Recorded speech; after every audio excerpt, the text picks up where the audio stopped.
إن الحمد لله نحمده ونستعينه ونستهديه ونؤمن به ونتوكل عليه ونعوذ بالله من شرور أنفسنا ومن سيئات أعمالنا من يهده الله فلا مضل له ومن يضلل فلن تجد له وليا مرشدا اللهم صل على محمد وعلى آل محمد كما صليت على إبراهيم وعلى آل إبراهيم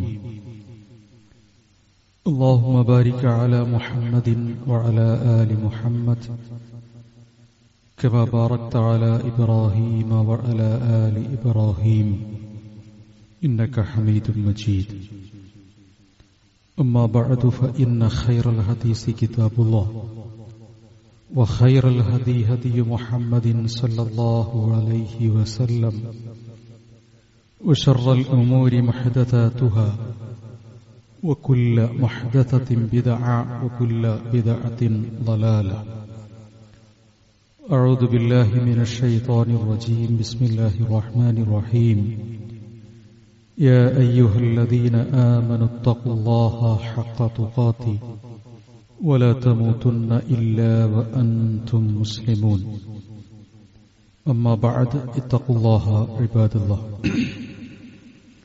ബഹുമാന്യരായ സത്യവിശ്വാസികളെ, പരമകാരുണികനായ അല്ലാഹു സുബ്ഹാനഹു വ തആലയുടെ മാർഗനിർദ്ദേശങ്ങൾ ജീവിതത്തിൽ പാലിക്കുകയും മുസ്ലിങ്ങളായി മുവഹിദുകളായി മരണം വരിക്കാൻ പരിശ്രമിക്കുകയും ചെയ്യണം എന്ന് ആമുഖമായി ഉണർത്തുകയാണ്. അല്ലാഹു നമ്മേവരെയും അവന്റെ ദീനിൽ അടിയുറച്ചു നിൽക്കുകയും ഈമാനോടെയും ഇഖ്ലാസോടെയും മരണപ്പെടാൻ അനുഗ്രഹം നൽകുകയും ചെയ്യുമാറാകട്ടെ. സത്യവിശ്വാസിയും അവിശ്വാസിയും തമ്മിലുള്ള അതിപ്രധാനമായ വേർതിരിവ് അവന്റെ നമസ്കാരമാണ് എന്ന് നമ്മൾ സൂചിപ്പിക്കുകയുണ്ടായി. ആ നമസ്കാരത്തിലേക്ക് പ്രവേശിക്കുന്ന ഓരോരുത്തരും ഏറ്റവും ഗൗരവത്തിൽ മനസ്സിലാക്കേണ്ട അതിന്റെ താക്കോൽ അല്ലാഹുവിനെ പ്രകീർത്തിക്കുന്ന, പുകഴ്ത്തുന്ന അൽഹംദുലില്ലാ തുടങ്ങിയ, സുബ്ഹാനല്ലാഹ് തുടങ്ങിയ വളരെ ലളിതമായ എന്നാൽ കൂടുതൽ പവിത്രവും പരിശുദ്ധവുമായ അല്ലാഹു അക്ബറാണ് എന്ന് ഗ്രഹിക്കുകയും ചെയ്തിട്ടുണ്ട്. ഒരു മനുഷ്യന്റെ ജീവിതത്തിൽ അവന്റെ എല്ലാ അർത്ഥത്തിലുമുള്ള സാന്നിധ്യം അടയാളപ്പെടുത്തുന്നത് അവന്റെ ഖൽബും അവന്റെ കണ്ണുമാണ്. അറബി ഭാഷയിൽ ഖൽബ് എന്ന് പറയുന്ന പദം നിമിഷ നേരം കൊണ്ട് ഇളകിയാടുന്നത് എന്നതാണ് അതിന്റെ താല്പര്യം. ഒരു സ്ഥലത്തോ ഒരു സമയത്തോ ഒരു സന്ദർഭത്തിലോ ഒരാലോചനയിലോ കെട്ടിയിടാൻ കഴിയാത്ത വിധത്തിൽ അങ്ങനെ പറന്ന് പാറി നടക്കുന്ന ഒന്നാണ് മനുഷ്യന്റെ മനസ്സ് എന്ന് പറയുന്നത്. അവൻ മനസ്സിൽ വരുമ്പോഴേക്ക് തന്നെ അവന്റെ ചിന്തകൾ മാറാനുള്ള സാധ്യത കൂടുതലാണ്. രണ്ടാമത്തേത്, ഒരാളുടെ സാന്നിധ്യം അടയാളപ്പെടുത്തുന്നത് അവന്റെ കണ്ണാണ്. ഒരാളുടെ നോട്ടം അവന്റെ വ്യക്തിത്വത്തിന്റെ കൂടി ഭാഗമാണ്. ഈ രണ്ട് അവയവങ്ങളും അവയുടെ ധർമ്മം നമസ്കാരത്തിൽ അതിപ്രധാനമായതാണ് എന്ന് നബി സല്ലല്ലാഹു അലൈഹി വസല്ലമ സൂചിപ്പിച്ചത് നമുക്കറിയാവുന്നതാണ്. ഒന്ന് ഹൃദയ സാന്നിധ്യമാണ്, രണ്ടാമത്തേത് അവന്റെ നോട്ടമാണ്. ദൃഷ്ടി നിയന്ത്രിക്കുക എന്നതാണ്, സുജൂദിലേക്ക് നോക്കുക എന്നതാണ്. ആരാധനയുടെ ആത്മാവ് എന്നത് പ്രാർത്ഥനയാണ് എന്ന് നമുക്കറിയാം. ഒരാളുടെ പ്രാർത്ഥന ഫലപ്പെടണം എങ്കിൽ അവൻ എവിടെയാണ് നിൽക്കുന്നത് എന്നവന് ബോധ്യമുണ്ടാകണം. രണ്ട്, അവന്റെ ഹൃദയം ആ പ്രാർത്ഥനയിൽ എല്ലാ സന്ദർഭത്തിലും മുഴുകിയിരിക്കുകയും വേണം. ഏറ്റവും പ്രധാനപ്പെട്ട ആരാധനകളിൽ ഒന്നാണ് നമസ്കാരം എന്ന് നമുക്കറിയാം. ആ നമസ്കാരം അതതിന്റെ ആത്മാവെന്ന് പറയുന്നത് അതിലുള്ള പ്രാർത്ഥനയാണ്, പ്രകീർത്തനങ്ങളാണ്. കർമ്മശാസ്ത്ര ഗ്രന്ഥങ്ങളിൽ സവിസ്തരമായി പ്രതിപാദിക്കുന്ന കാര്യം നമസ്കാരത്തിന്റെ നഷ്ടത്തിന് സുന്നത്ത്, ഫറള്, ഷർത്ത് തുടങ്ങിയിട്ടുള്ള കുറെ കാര്യങ്ങളൊക്കെ രേഖപ്പെടുത്തിയത് കാണാം. അള്ളാഹുവിന്റെ പ്രവാചകന്റെ നിർദ്ദേശങ്ങളിൽ നിന്ന് ഇങ്ങനെയൊരു ഷർത്തും ഫറളും വേർതിരിക്കുന്ന ഒരു രീതിയൊന്നും ഒരാരാധനയിലുമില്ല. ഒരുപക്ഷെ ഫറള് എന്ന അർത്ഥത്തിൽ പരിഗണിക്കുന്നതും സുന്നത്ത് ഉപേക്ഷിച്ചാൽ കുഴപ്പമില്ലാത്തത് എന്ന നിലയ്ക്ക് പരിഗണിക്കാവുന്നതുമായ ഭാഗങ്ങൾ ആരാധനകളിൽ ഉണ്ടായിരുന്നിക്കാം. പക്ഷേ മുസ്ലിം സമൂഹം, വിശിഷ്യ കേരളീയ സമൂഹം, കൂടുതലായി മതത്തെ പരിഗണിക്കുകയും പഠിക്കുകയും ചെയ്തത് മദ്ഹബി ഗ്രന്ഥങ്ങളിൽ നിന്നാണ്. മദ്ഹബുകൾ കൂടുതലും കർമ്മശാസ്ത്ര അടിസ്ഥാനത്തിലാണ് രൂപപ്പെട്ടിട്ടുള്ളത്. അതിന്റെ ധർമ്മം അതായതുകൊണ്ട് അതിന് കർമ്മശാസ്ത്രത്തിന് പ്രാധാന്യം കൊടുത്തു എന്നേ ഉള്ളൂ. മദ്ഹബി പണ്ഡിതന്മാരായ ആളുകൾ അവരെ മോശക്കാരാണ് എന്ന് സൂചിപ്പിക്കാനല്ല. മദ്ഹബിന്റെ ഊന്നലുകൾ കർമ്മശാസ്ത്രമായിരുന്നു. അതുകൊണ്ട് കർമ്മശാസ്ത്രത്തിന്റെ ചർച്ചകളിലേക്കാണ് സഗൗരവത്തിൽ മദ്ഹബി പണ്ഡിതന്മാർ കൂടുതലായി കടന്നു ചെന്നത്. ആ ഭാഗം വിശിഷ്യ കേരളീയ സമൂഹത്തിൽ, നാം അടങ്ങുന്ന നമ്മുടെ മുസ്ലിം സമൂഹത്തിൽ ഈ ഷർത്തുകളെയും ഫർളുകളെയും വേർതിരിക്കുന്നിടത്ത് കർമ്മശാസ്ത്രപരമായ കാര്യങ്ങളിൽ കൂടുതൽ ശ്രദ്ധയൂന്നിടത്ത് നിലകൊണ്ടു എന്നത് നമ്മുടെ നമസ്കാരത്തിനും സംഭവിച്ചു പോയിട്ടുള്ള ഏറ്റവും വലിയ ഒരു അപജയമാണ് എന്ന് കാണാൻ കഴിയും. മഹാഭൂരിപക്ഷം വരുന്ന ആളുകളും നമസ്കരിക്കാത്തവരല്ല, നമസ്കരിക്കുന്നവരാണ്. പക്ഷെ ആ നമസ്കാരം ഞാൻ നിസ്കരിച്ചിട്ടുണ്ട് എന്നു മനസ്സറിഞ്ഞുകൊണ്ട് പറയാൻ കഴിയാവുന്ന പാകതയിലാണോ ഉള്ളത് എന്നതാണ് ഗൗരവത്തോടുകൂടി ഞാനും നിങ്ങളും പരിശോധനാവിധേയമാക്കേണ്ടത്. യൗമ യുക്ശഫു അൻ സാഖിൻ വയുദഊന ഇല സുജൂദി ഫലാ യസ്തതിഊൻ. പരലോകത്ത് ഹാജരാകുന്ന സമയത്ത് അല്ലാഹുവിന് സാഷ്ടാംഗം ചെയ്യുന്നതിന് നമസ്കാരം എന്ന് രേഖപ്പെടുത്തിയിട്ടുണ്ട്, സുജൂദ് എന്ന് രേഖപ്പെടുത്തിയിട്ടുണ്ട്. വ്യത്യസ്ത അഭിപ്രായങ്ങൾ ഈ വിഷയത്തുമായി ബന്ധപ്പെടുത്തി മുഫസ്സിറുകളിൽ കാണാൻ കഴിയുന്നതാണ്. വയുദഊന ഇല സുജൂദ്, സുജൂദ് നിർവഹിക്കാൻ വേണ്ടി അവരോട് കൽപ്പിക്കുമ്പോ ഫലാ യസ്തതിഊൻ, അവർക്കതിനു സാധ്യമാവുകയില്ല എന്നാണ്.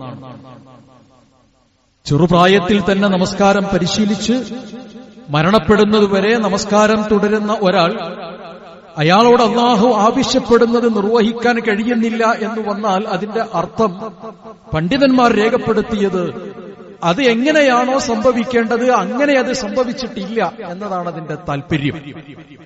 അതുകൊണ്ട് നമസ്കാരത്തിന്റെ ആത്മാവ് എന്ന് പറയുന്നത് അതിന്റെ പ്രാർത്ഥനയാണ്. ഏതൊരു ആരാധനയുടെയും ഏറ്റവും പ്രധാനപ്പെട്ട ഭാഗം പ്രാർത്ഥനയാണ്. നബി സല്ലല്ലാഹു അലൈഹി വസല്ലമയുടെ സംവിധാനത്തിലേക്ക് വെള്ളിയാഴ്ച ഒരാൾ കടന്നു വന്നു. പ്രവാചകൻ ഖുതുബ നിർവഹിച്ചുകൊണ്ടിരിക്കുകയാണ്. വന്ന ആള്, അയാൾ ഖുതുബ കേൾക്കുന്ന സമയത്ത് അവിടെ ഇരുന്നു. റസൂലുള്ളാഹി അയാളോട് നമസ്കരിക്കാൻ ആവശ്യപ്പെട്ടു. ആ നമസ്കാരത്തിൽ ശ്രദ്ധയൂന്നാൻ വേണ്ടി ആവശ്യപ്പെട്ടു. പ്രവാചകന്റെ പള്ളിയിൽ മറ്റൊരാൾ നമസ്കാരത്തിൽ മുഴുകുന്ന ഘട്ടത്തിൽ റസൂലുള്ളാഹി സ്വല്ലല്ലാഹു അലൈഹി വസല്ലം ആ ഹദീസിന്റെ ഭാഷ്യമനുസരിച്ചുകൊണ്ട് 3 പ്രാവശ്യം അയാളെ മടക്കി മടക്കി നമസ്കരിപ്പിച്ചു. എന്തുകൊണ്ട് എന്ന ചോദ്യം വളരെ പ്രസക്തമാണ്, നമുക്കറിയാവുന്നതുമാണ്. അദ്ദേഹത്തിന്റെ ശ്രദ്ധയും അദ്ദേഹത്തിന്റെ പരിഗണനയും നമസ്കാരത്തിൽ വേണ്ട വിധം യഥായോചിതം ഉണ്ടായിരുന്നില്ല എന്നതാണ് എന്ന് റസൂലുള്ളാഹി സ്വല്ലല്ലാഹു അലൈഹി വസല്ലം സൂചിപ്പിക്കുകയുണ്ടായി. വളരെ ലളിതമായ ഒരു സമയത്തിനുള്ളിൽ നിർവഹിക്കുന്ന അതിശ്രേഷ്ഠവും ഗൗരവവുമുള്ള ഒരു ആരാധനയാണ് നമസ്കാരം. നോമ്പെന്ന് പറയുന്നത് ദീർഘമായ ഒരു സമയമെടുത്തുകൊണ്ട് നിർവഹിക്കുന്ന ഒന്നാണ്. ഹജ്ജെന്ന് പറയുന്നത് ദീർഘമായ സമയം, ദിവസങ്ങൾ എടുത്തുകൊണ്ട് നിർവഹിക്കുന്ന ഒന്നാണ്. സക്കാത്ത് എന്ന് പറയുന്നത് കൃത്യതയും കണിശതയുമുള്ള സാമ്പത്തികമായ വേർതിരിവിന്റെ അടിസ്ഥാനത്തിൽ നിർവഹിക്കുന്ന ഒന്നാണ്. പക്ഷെ ഇതിൽ നിന്നൊക്കെ വ്യത്യസ്തമാണ് നമസ്കാരം എന്ന് പറയുന്നത്. എങ്ങനെയാണിത് വ്യത്യസ്തമാകുന്നത്? അതിന്റെ സമയദൈർഘ്യം വളരെ കുറവാണ്. ഒരാൾ കൂടുതൽ നേരം നമസ്കരിക്കുന്നത് ഇസ്ലാമികപരമായി തെറ്റാണ് എന്ന നിലക്കല്ല. സ്വാഭാവികമായി ഒരാൾ 17 റക്അത്ത് നമസ്കരിക്കാൻ എടുക്കുന്ന സമയമെന്ന് പറയുന്നത് ഒരു ദിവസത്തെ അവന്റെ ജീവിത വ്യവഹാരങ്ങൾക്കിടയിലേക്ക് ചേർത്തുവെച്ചാൽ അതിലളിതവും അതിസൂക്ഷ്മവുമായ ഒരു സന്ദർഭം മാത്രമാണ്. അതുകൊണ്ട് തന്നെ പെട്ടെന്ന് തീരാൻ സാധ്യതയുള്ള ഒന്നാണ് നമസ്കാരം എന്നത്. എന്റെയും നിങ്ങളുടെയും നമസ്കാരം എത്ര പെട്ടെന്ന് തീരുന്നുവോ എന്ന കാര്യം നാം പുനഃപരിശോധിക്കേണ്ടതാണ്. വളരെ ലളിതവും എന്നാൽ കുറഞ്ഞ സമയത്തിനുള്ളിലും എന്നാൽ ഏറ്റവും ശ്രേഷ്ഠകരമായതുമായ ഒരു ആരാധനാകർമ്മത്തെ നാം നിർവഹിക്കുമ്പോ ആ ആരാധനാകർമ്മത്തിന്റെ ആത്മാവായ പ്രാർത്ഥന നമ്മുടെ ജീവിതത്തിൽ നിന്ന്, നമ്മുടെ നമസ്കാരത്തിൽ നിന്ന് ഒരിക്കലും നഷ്ടപ്പെട്ടു പോകരുത്. വിശുദ്ധ ഖുർആൻ ഇവിടെ ഉപയോഗിച്ചിട്ടുള്ള ഏറ്റവും പ്രധാനപ്പെട്ട ഒരു പദമാണ് തളർറുഅൻ വഖുഫിയ എന്ന് പറയുന്നത്. തളർറുഅൻ വഖുഫിയ, വളരെ വിനയാന്വിതമായും മനസ്സാന്നിധ്യത്തോടെയുമായിരിക്കണം അത് നിർവഹിക്കേണ്ടത്. വഖുഫിയൻ, അതേപോലെ തന്നെ വലിയ ശബ്ദത്തിലും ഉയർച്ചയിലുമല്ല നമസ്കാരം നിർവഹിക്കുന്നത്. ഇമാമിനെ കുറിച്ചല്ല, സാധാരണയുള്ള ഒരു നമസ്കാരത്തെക്കുറിച്ചാണ് സൂചിപ്പിക്കുന്നത്. ഉച്ചത്തിൽ സംസാരിക്കുന്നതിനും പ്രാർത്ഥിക്കുന്നതിനും നമസ്കാരത്തിൽ നിർദ്ദേശമില്ല.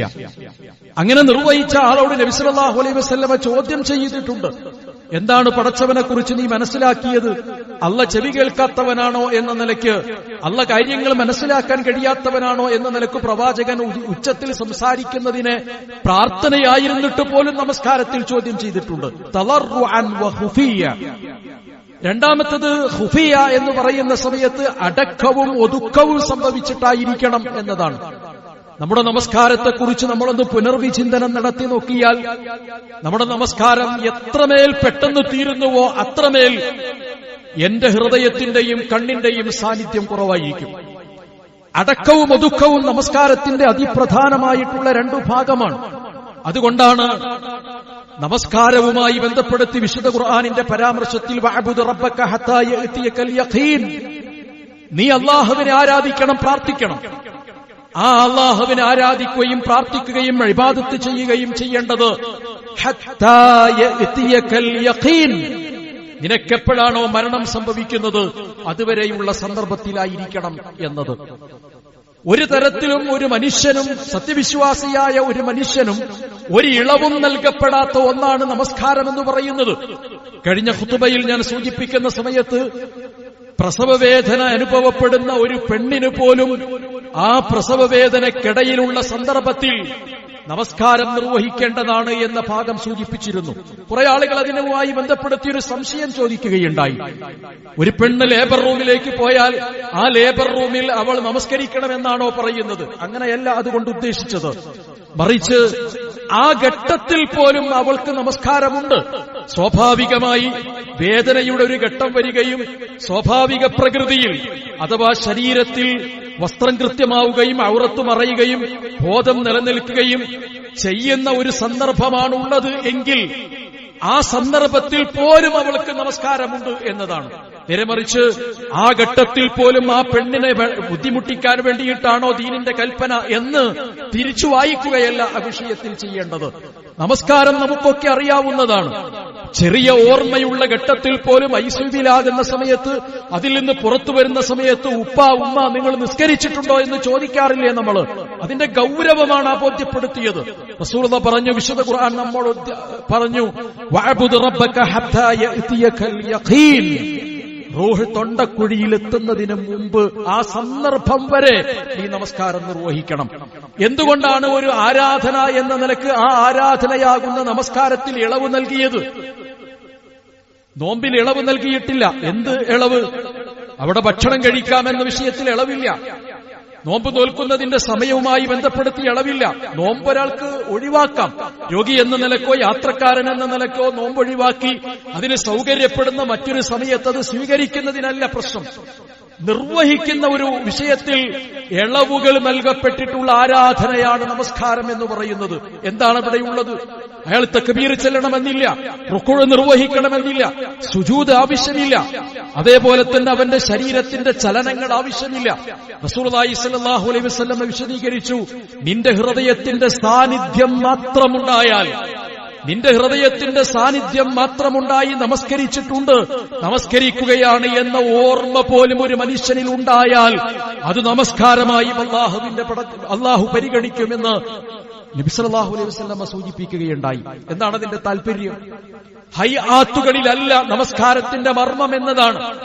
അവന്റെ അംഗചലനങ്ങളോ അതേപോലെ തന്നെയുള്ള ശരീരത്തിന്റെ ഏതെങ്കിലും ഭാഗങ്ങൾ അവിടെയും ഇവിടെയും ഉപയോഗിക്കുന്നതോ അല്ല ഒരു നമസ്കാരത്തിന്റെ അതിപ്രധാനമായിട്ടുള്ള ഭാഗം എന്നതാണ് പരിശോധിക്കേണ്ടത്. പക്ഷേ ഞാൻ നേരത്തെ ആദ്യം പറഞ്ഞ കർമ്മശാസ്ത്രപരമായ രംഗങ്ങളിൽ അവിടെയാണ് നമ്മൾ ഉടക്കി നിൽക്കുന്നത്. അത്തഹിയ്യാത്തിന് വരുന്ന സമയത്ത് അത്തഹിയ്യാത്തിലേക്ക് എത്തുമ്പോൾ വിരൽ ചൂണ്ടേണ്ടതുണ്ടോ ഇല്ലയോ ഗൗരവത്തിലെ ചർച്ചയാണ്. വിരൽ ഇളകേണ്ടതുണ്ടോ ഇളക്കേണ്ടതുണ്ടോ ഗൗരവത്തിലെ ചർച്ചയാണ്.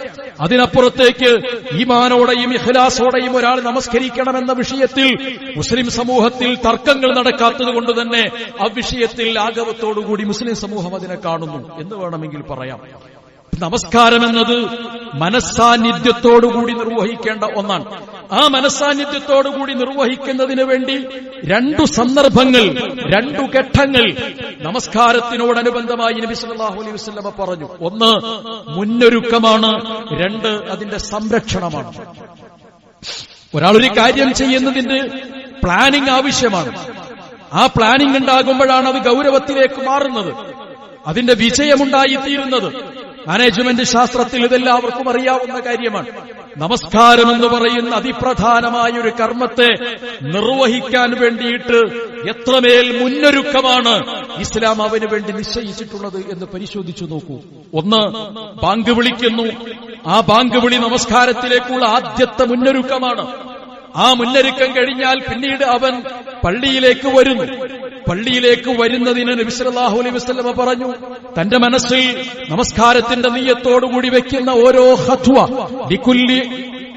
ലികുല്ലി ഖത്വത്തിൻ സദഖ, ഓരോ ഖത്വത്തിനും ഓരോ കാലടിപ്പാദങ്ങൾക്കും അല്ലാഹു പ്രതിഫലം രേഖപ്പെടുത്തും എന്നത്. സഹാബികളായ ആളുകൾ ദീർഘമായ സമയമെടുത്തുകൊണ്ട് പള്ളിയിലേക്ക് വന്നിരുന്നു എന്നൊക്കെ ചില ഹദീസിന്റെ റിപ്പോർട്ടുകളിൽ രേഖപ്പെടുത്തിയത് കാണാൻ കഴിയും. അവർ മുന്നൊരുക്കം നടത്തുകയാണ്. എനിക്കിനി ളുഹർ നമസ്കരിക്കാൻ വേണ്ടിയിട്ട് സമയമാകുന്ന ഘട്ടത്തിൽ ബാങ്ക് കേൾക്കുന്നതോടുകൂടി എന്റെ മനസ്സിന് ഞാൻ ഒരുക്കി തയ്യാറാക്കുന്നു. എന്താണ് ആ ഒരുക്കി തയ്യാറാക്കൽ? ഈ ലോകത്തെ പടച്ചു പരിപാലിക്കുന്ന സർവാധിനാഥനായ പടച്ചതമ്പുരാനുമായി ഞാൻ സംസാരിക്കാൻ പോവുകയാണ്. അതൊരു ഗൗരവമുള്ള വിഷയമാണ്. പടച്ചതമ്പുരാനുമായുള്ള സംസാരത്തിനുള്ളൊരു സമയമാണ് എന്റേത്. ആ സമയം എനിക്ക് പടച്ചതമ്പുരാൻ ഇതാ അനുവദിച്ചിരിക്കുന്നു. ബാങ്കായി എനിക്ക് അതിന്റെ വിവരം ലഭിച്ചിരിക്കുന്നു. അവൻ ബാങ്ക് വിളിക്കുന്നു, അത് ആവർത്തിക്കുന്നു. അവൻ വളുവെടുക്കും, നമസ്കാരത്തിലേക്ക് വരുന്നു, വളുവെടുക്കുന്നു. ആ വളുവിന്റെ പ്രവർത്തനങ്ങൾ ഓരോന്നോരോന്നുകൾ കൃത്യമായി അവൻ നിർവഹിക്കുന്നു. ആ നിർവഹിച്ചതിന് ശേഷം അതിനവൻ പ്രാർത്ഥിക്കുന്നു. പ്രാർത്ഥിക്കുന്നതോടുകൂടി ഒരു പുരുഷനെ സംബന്ധിച്ചിടത്തോളം പള്ളിയിൽ നിർബന്ധമായും അയാൾ വരേണ്ടതുണ്ട്. പിന്നീട് ഒരു സമയത്ത് അത് വിശദീകരിക്കാം. അയാൾ പള്ളിയിലേക്ക് വരുന്നു. പള്ളിയിലേക്ക് വരുന്ന സമയത്ത് അവൻ പ്രാർത്ഥനയുണ്ടാകുന്നു. ഇതിന്റെ എല്ലാം അവസാനത്തേതിൽ നിൽക്കുന്നത് മുനാജാത്തു റബ്ബിഹി, തന്നെ ഘട്ടം ഘട്ടമായി പടച്ചു പരിപാലിക്കുന്ന സർവാധിനാഥനായ പടച്ചതമ്പുരാനോടുള്ള അഭിമുഖ സംഭാഷണത്തിന്, ആത്മസംഭാഷണത്തിന് എന്നെ ഞാൻ ഒരുക്കി തയ്യാറാക്കുകയാണ് എന്നതാണ്. അത് കഴിഞ്ഞിട്ടോ ആ നമസ്കാരത്തിലേക്ക് കടക്കുന്നതിന് മുമ്പ്, നിർബന്ധ നമസ്കാരത്തിന്റെ മുമ്പായി സുന്നത്തുകൾ, റവാത്തിബ് സുന്നത്തുകൾ പടച്ചതമ്പുരാൻ നമുക്ക് നിശ്ചയിച്ചു തന്നു. സുന്നത്തില്ലാത്ത നമസ്കാരങ്ങളും നമ്മുടെ കൂട്ടത്തിലുണ്ട്. എങ്കിലും പള്ളിയിലേക്ക് വരുമ്പോ പള്ളിയിലെ 2 റക്അത്ത് നമസ്കാരം വീണ്ടും നബി സല്ലല്ലാഹു അലൈഹി വസല്ലം പറഞ്ഞു, മാ ബൈന ആദാനൈനി സ്വലാ, മാ ബൈന ആദാനൈനി സ്വലാ, രണ്ട് ബാങ്കുകൾക്കിടയിൽ നിങ്ങൾക്കൊരു നമസ്കാരത്തെ നിശ്ചയിച്ചു തന്നിട്ടുണ്ട്. ബാങ്കിന്റെയും ഇഖാമത്തിന്റെയും ഇടയിൽ നിങ്ങൾക്ക് വേണമെങ്കിൽ നമസ്കരിക്കാവുന്നതാണ് സുന്നത്ത് എന്ന നിലയ്ക്ക്. ഓരോ വക്തിനോടും അനുബന്ധമായി റവാത്തിബ് സുന്നത്തുകൾ എന്നതല്ല ഞാൻ ഉദ്ദേശിച്ചത്, മറിച്ച് അതില്ലാത്ത ചില ഘട്ടങ്ങളുണ്ട്. ഇശയുടെ മുമ്പ് 2 റക്അത്ത് നബി സല്ലല്ലാഹു അലൈഹി വസല്ലമ സുന്നത്ത് പറഞ്ഞിട്ടില്ല. അസ്റിന്റെ മുമ്പ് ശേഷം നബി സല്ലല്ലാഹു അലൈഹി വസല്ലമ 2 റക്അത്ത് സുന്നത്ത് പറഞ്ഞിട്ടില്ല. അത്തരം ചില ഘട്ടങ്ങളിൽ ബാങ്കിന്റെയും ഇഖാമത്തിന്റെയും ഇടവേള ഉപയോഗപ്പെടുത്തി ഒരാൾക്ക് സുന്നത്ത് നമസ്കരിക്കാവുന്നതാണ്. ഞാൻ പറയുന്നത് അത് കഴിഞ്ഞതിന് ശേഷം പിന്നീട് അയാളെ ഇഖാമത്തിലേക്ക്, ആ ഇഖാമത്തിൽ പടച്ചവനോടുള്ള പ്രകീർത്തനം കഴിഞ്ഞതിന് ശേഷം പിന്നീട് അവൻ സഫ് നിൽക്കുന്നു. ഇതൊന്നും എനിക്കും നിങ്ങൾക്കും അറിയാത്തതല്ല, അറിയുന്നത് തന്നെയാണ്.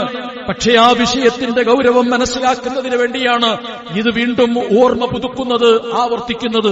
സഫിൽ നിൽക്കുമ്പോൾ അതിന്റെ അണികൾ ശരിപ്പെടണമെന്ന് നബി സല്ലല്ലാഹു അലൈഹി വസല്ലമ പറഞ്ഞു. ഉമർ റളിയല്ലാഹു അൻഹുവിന്റെ കാലത്ത് സഫിന്റെ അണി ശരിയാക്കുന്നതിന് വേണ്ടി ജീവനക്കാരെ ശമ്പളം കൊടുത്തു നിർത്തിയിരുന്നു എന്ന് പോലും ചരിത്രത്തിൽ നമുക്ക് വായിക്കാൻ കഴിയും. അവൻ നിൽക്കുന്നു ഇമാമിന്റെ പിറകിൽ അവൻ നമസ്കരിച്ചിട്ട് അല്ലാഹു അക്ബർ എന്ന് പറയുന്നു. ഇസ്ലാമിലെ ഏതൊരു ആരാധനാകർമ്മമാണ് ഇത്രമേൽ മുന്നൊരുക്കങ്ങളോടെ, ഇത്രമേൽ പ്രീ പ്ലാനോടെ, ഇത്രമേൽ മനസ്സിന്റെ സാന്നിധ്യമുണ്ടായിരിക്കണമെന്ന കൃത്യമായ നിർദ്ദേശത്തോടുകൂടി നാം നിർവഹിക്കുന്നത്? സകാത്ത് കൊടുക്കണം, എന്തെടുക്കുന്നു? കണക്ക് കൂട്ടുന്നു, ഗീഷിനെടുത്ത് പൈസ കൊടുക്കുന്നു, അല്ലെങ്കിൽ മറ്റു സംവിധാനം ചെയ്യുന്നു. നോമ്പ് നോൽക്കണം. ഇത്രമേൽ മുന്നൊരുക്കങ്ങൾ ആരാധനയിൽ അയാൾ നിർവഹിക്കുകയാണ്. ആ മുന്നൊരുക്കമാണ് നമസ്കാരത്തിന്റെ ഏറ്റവും പ്രധാനപ്പെട്ടത് എന്നത്. ഞാനിനി അസ്രസ്കരിക്കാനുണ്ടല്ലോ, നേരത്തിനായി എന്ന് കരുതി ഓടിച്ചാടി വന്ന് ഒന്നുകൊടുത്ത് അല്ലാഹു അക്ബറും സ്വലാത്തും ഇടയിൽ 2-3 മിനിറ്റുകൾ കൊണ്ട് കഴിഞ്ഞ് തീർത്തു പോകുന്ന ഒരു സംവിധാനമായി എന്റെയും നിങ്ങളുടെയും നമസ്കാരങ്ങൾ പരിമിതപ്പെടുന്നുവെങ്കിൽ അവിടെ ഖുദൂഉം തളർറുഉം അതേപോലെ തന്നെ ഖുഫിയ എന്ന് പറയുന്ന ഭാഗവും ഇല്ലാതായി തീരുകയും നാളെ പരലോകത്ത് നമസ്കാരം വഴി നഷ്ടക്കാരിൽ പെട്ടുപോകുന്നവരായി നമ്മൾ പരിഗണിക്കുകയും ചെയ്യും. അത്തരത്തിലുള്ള ഹതഭാഗ്യരിൽ നിന്ന് സർവാധിനാഥനായ പടച്ചതമ്പുരാൻ നമ്മെ ഏവരെയും കാത്തുരക്ഷിക്കുമാറാകട്ടെ.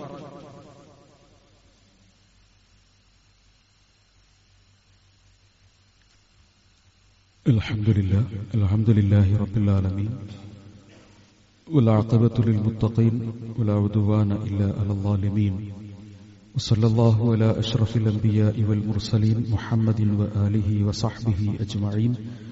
അമ്മാ ബഅദ് ഇത്തഖുല്ലാഹ ഇബാദല്ലാഹ്. അല്ലാഹുവിനെ സൂക്ഷിക്കണം എന്ന് ഓർമ്മപ്പെടുത്തുകയാണ്. നാം നിർവഹിക്കുന്ന നമസ്കാരത്തിന്റെ മുന്നൊരുക്കങ്ങളെപ്പോലെ ഏറ്റവും പ്രധാനമായ ഒന്ന് ആ നമസ്കാരത്തിലുണ്ടായിരിക്കേണ്ട അടക്കവും ഒതുക്കവുമാണ്. എത്രമേൽ ഹൃദയ സാന്നിധ്യമുണ്ടാകുന്നുവോ അത്രമേൽ നമസ്കാരം അടക്കം ഒതുക്കം ഉള്ളതായിരിക്കും. ഞാനും നിങ്ങളുമൊക്കെ സ്വയം പരിശോധിക്കേണ്ടത് എന്റെ നമസ്കാരത്തിന്റെ ഓരോ പ്രാർത്ഥനയും മനസ്സറിഞ്ഞുകൊണ്ടാണോ ഞാൻ ചെയ്യുന്നത്, അതോ നാവറിഞ്ഞുകൊണ്ടാണോ ചെയ്യുന്നത് എന്നതാണ്. പ്രാരംഭ പ്രാർത്ഥന മുതൽ അവസാനത്തേതിലുള്ള അസ്സലാമു അലൈക്കും വറഹ്മത്തുള്ളാഹി വരെയുള്ള ഒരു ദിവസത്തിൽ 17 തവണ നിർബന്ധമായും 10 റവാത്തിബ് സുന്നത്തുകളായി 27 റക്അത്തുകളിൽ നമ്മൾ ആവർത്തിക്കുന്നത് ചില വ്യത്യാസങ്ങളോടുകൂടി. അവയുടെയെല്ലാം അർത്ഥം എന്നെ സംബന്ധിച്ചിടത്തോളം എനിക്കറിയൂ. പടച്ചവനോടാണല്ലോ ഞാനും നിങ്ങളും സംസാരിക്കുന്നത്, അള്ളാഹുവിനോടാണല്ലോ നമ്മൾ സംസാരിക്കുന്നത്. ആ സംസാരിക്കുന്ന സമയത്ത് ഞാൻ പറയുന്നത് എന്താണെന്ന് എനിക്ക് ഓർമ്മ വേണമല്ലോ. അതിന്റെ ഗൗരവം അറിയുന്നതിന് നമസ്കാരത്തിൽ ഞാൻ പ്രാർത്ഥിക്കുന്ന പ്രാർത്ഥന വളരെ പരിമിതമാണ്. വളരെ കുറച്ചു മാത്രമേ നമസ്കാരത്തിൽ പ്രാർത്ഥനയുള്ളൂ. ബാക്കിയൊക്കെ പ്രകീർത്തനങ്ങളാണ്, ബാക്കിയൊക്കെ അള്ളാഹുവിനെ സ്തുതിക്കുന്നതാണ് തുടങ്ങിയ മറ്റു ഭാഗങ്ങളാണ്. എന്തൊക്കെയായിരുന്നാലും ശരി, ആ നമസ്കാരത്തിന്റെ ഓരോ ഭാഗങ്ങളിലും ഉള്ള പ്രാർത്ഥനകളുടെ ചൊല്ലിപ്പറയേണ്ടതിന്റെ അർത്ഥം എന്റെ ഹൃദയത്തിൽ എനിക്ക് കൃത്യമായി ബോധ്യമാകണം. ആ അർത്ഥം പഠിച്ചിട്ടില്ല എങ്കിൽ, പഠിച്ചത് മറന്നുപോയിട്ടുണ്ട് എങ്കിൽ, ഇല്ല എന്നത് ശരിയല്ല, നമ്മളൊക്കെ മദ്രസയിൽ പഠിച്ചതാണ്, ഇതൊക്കെ കൃത്യമായി എനിക്ക് അറിയാന്നുള്ള എന്റെ മദ്രസയിലെ സർട്ടിഫിക്കറ്റ് നമ്മളെ വീടിന്റെ മുമ്പിൽ ചില്ലിൽ ഒട്ടിച്ച് വെച്ചിട്ടുണ്ടാവും. പക്ഷെ പറയുന്ന വാക്കുകളുടെ അർത്ഥം നമുക്ക് ഗ്രഹിക്കണം എന്നത് ഞാൻ ചെയ്യുന്ന കർമ്മത്തിന്റെ ഏറ്റവും പ്രധാനപ്പെട്ട ഒന്നാണ്. രാത്രി സമയത്ത് ഉറക്കം എന്നത് മനുഷ്യന്റെ ശരീരത്തിന്റെ ഒരു ഭാഗമാണ്. ആ ഉറങ്ങുന്ന ഘട്ടത്തിൽ ഒരാൾ നമസ്കരിക്കാൻ വേണ്ടി എഴുന്നേൽക്കുന്നതിനെ കുറിച്ച് വിശുദ്ധ ഖുർആൻ സൂചിപ്പിക്കുന്നുണ്ട്. ഖിയാമുൽ ലൈലിനെ കുറിച്ച് പറയുന്നിടത്ത് തതജാഫാ ജുനൂബുഹും അനിൽ മലാജിഇ, അവരുടെ ശരീരം അവരുടെ കിടക്കപ്പായയിൽ നിന്ന് അവരറിയാതെയോ അല്ലെങ്കിൽ പൊടുന്നനെ അവർ എഴുന്നേൽക്കുന്ന അവസ്ഥയുണ്ടാകും. തതജാഫാ ജുനൂബുഹും അനിൽ മലാജിഇ. എന്തിനാണ് ഈ എഴുന്നേൽക്കുന്നത്? ഉറങ്ങുക എന്ന് പറയുന്ന ഒരു കർമ്മത്തിൽ നിന്ന് പെട്ടെന്ന് ഓർമ്മ വെച്ച് അല്ലെങ്കിൽ സ്ഥിരമായി ഒരു സമയമെടുത്ത് അയാൾ എഴുന്നേൽക്കുകയാണ്. ഖൗഫൻ വതമഅൻ, ഖൗഫൻ ഭയപ്പാടോടുകൂടിയിട്ടാണ് എഴുന്നേൽക്കുന്നത്, വതമഅൻ പ്രതീക്ഷയോടുകൂടിയിട്ടാണ് എഴുന്നേൽക്കുന്നത്. ഖൗഫൻ എന്നത് ഭയം എന്നത് ഈ ദുനിയാവിൽ എനിക്ക് പടച്ചവനിൽ നിന്ന് അനുഭവിക്കേണ്ട ശിക്ഷയുടെ, പരലോകത്ത് അള്ളാഹു ഒരുക്കി വെച്ചിട്ടുള്ള ശിക്ഷയുടെ, ആദ്യ വിചാരണയാകുന്ന നമസ്കാരത്തിന്റെ അനുബന്ധമായിട്ടുള്ള ശിക്ഷാ കാര്യങ്ങളുടെ അതിനെക്കുറിച്ചുള്ള ബേജാറുകൊണ്ട് എഴുന്നേൽക്കുകയാണ്. വതമഅൻ പ്രതീക്ഷയാണ്. ഞാൻ അള്ളാഹുവിനോട് സംസാരിക്കാൻ പോവുകയാണ്. എല്ലാവരും കിടന്നുറങ്ങുന്ന സമയത്ത് പടച്ചവനുമായുള്ള അഭിമുഖ സംഭാഷണത്തിന് വേണ്ടി പോവുകയാണ്. എന്റെ ഓരോ സംസാരത്തിനും പടച്ചവൻ എനിക്ക് ഗുണം നൽകും. എന്റെ പ്രാർത്ഥനയ്ക്ക് പടച്ചവൻ ഉത്തരം നൽകും. എന്റെ ജീവിതത്തിന് പടച്ചവന് താങ്ങും തണലും പ്രദാനം ചെയ്യും. ഈ പ്രതീക്ഷ പരലോകത്ത് സ്വർഗത്തിൽ എനിക്കതുവഴി പ്രവേശിക്കാൻ സാധിക്കുകയും ചെയ്യും. ഈ രണ്ട് ഭാഗം ഇതിൽ ഒരു മനുഷ്യനുണ്ടാകുന്നത് ആ നമസ്കാരം എന്ന് പറയുന്നതിന്റെ ശ്രേഷ്ഠതയും പവിത്രതയും അയാൾക്ക് മനസ്സിലാകുമ്പോഴാണ്. അത് അയാളിൽ നിന്ന് നഷ്ടപ്പെട്ടു പോയാൽ പിന്നെ നമ്മൾ പലപ്പോഴായി നമ്മുടെയൊക്കെ ജീവിതത്തിൽ വരുന്നൊരു പദപ്രയോഗമാണ്, യാത്രയൊക്കെ കഴിഞ്ഞിട്ട് വൈകുന്നേരം ഒരു 8-9 മണിയൊക്കെ ആകുന്ന സമയത്ത് മഗ്‌രിബിന് ബസ്സിലോ അല്ലെങ്കിൽ യാത്രയിലോ ആണ്, പിന്നെ എത്തിച്ചേരുന്നത് 8:30 ആകുന്ന സമയത്താണ്. നമ്മൾ അറിയാതെ നമ്മുടെ മനസ്സിൽ നിന്ന് വരാറുണ്ടോ, നിസ്കരിച്ചിട്ടില്ല, ഏശയും കൂടി നിസ്കരിക്കാനുണ്ട്, ഇങ്ങനെ വരാറുണ്ടോ? അങ്ങനെ വരുന്നത് എന്തുകൊണ്ട് എന്ന് ചോദിച്ചാൽ, നിസ്കാരം എന്ന് പറയുന്ന ഒരു തെളിനീർ, ആ തെളിനീര് എന്റെയും നിങ്ങളുടെയും മനസ്സിലേക്ക് അത്രമേൽ പൂണ്ട് പ്രവേശിച്ചിട്ടുണ്ടോ എന്നതനുസരിച്ചിട്ടാണ്. അതിനാണ് ഞാൻ തളർറുഅൻ ഖുഫിയ എന്ന് പറയുന്ന വിശുദ്ധ ഖുർആനിന്റെ വചനം എടുത്തത്. ഈ നമസ്കാരം അവസാനിച്ചു കഴിഞ്ഞാലോ ഒരു ഭാഗത്ത് മുന്നൊരുക്കം നൽകുന്നു എന്നതോടൊപ്പം തന്നെ രണ്ടാമത് നിർവഹിച്ചിട്ടുള്ള ഈ കർമ്മത്തെ സംരക്ഷിക്കാനുള്ള, അതിനെ ചുറ്റുഭാഗത്ത് വേലികെട്ടി സംരക്ഷിക്കാനുള്ള തടയണ തീർത്തിട്ടുള്ള സംവിധാനമാണ് രണ്ടാമത്തേത്. ഒന്ന്, നമസ്കാരത്തിലെ തെറ്റുകൾ വല്ലതും സംഭവിച്ചിട്ടുണ്ട് എങ്കിൽ ശേഷമുള്ള സുന്നത്തുകളിലൂടെ അതിന് സംരക്ഷണ ഭിത്തി കിട്ടുന്നു. 2, നമസ്കാരം കഴിഞ്ഞതിന് ശേഷം നമസ്കാരത്തിൽ പറഞ്ഞിട്ടുള്ള പ്രാർത്ഥനയേക്കാൾ കൂടുതൽ അവൻ ഇരുന്നു കൊണ്ട് പടച്ചതമ്പുരാനോട് പ്രാർത്ഥിക്കുന്നു. അള്ളാഹുവിന് ഏറ്റവും ഇഷ്ടപ്പെട്ടിട്ടുള്ള സുബ്ഹാനല്ലാഹ്, അൽഹംദുലില്ലാഹ് തുടങ്ങിയിട്ടുള്ള തഹ്ലീലുകളും തംഹീദുകളും തസ്ബീഹുകളും അവൻ നിർവഹിക്കുന്നു. 4, ആ നമസ്കാരം കഴിഞ്ഞാൽ പിന്നീട് അടുത്ത നമസ്കാരത്തിന് വേണ്ടി അവന്റെ മനസ്സിനെ അവൻ പ്രതീക്ഷിക്കുന്നു. ഇതാണ് ഒരു മനുഷ്യന്റെ ജീവിതത്തിൽ നമസ്കാരം നൽകുന്ന ഏറ്റവും വലിയ കുളിർമ എന്ന് പ്രദാനം ചെയ്യുന്നത്.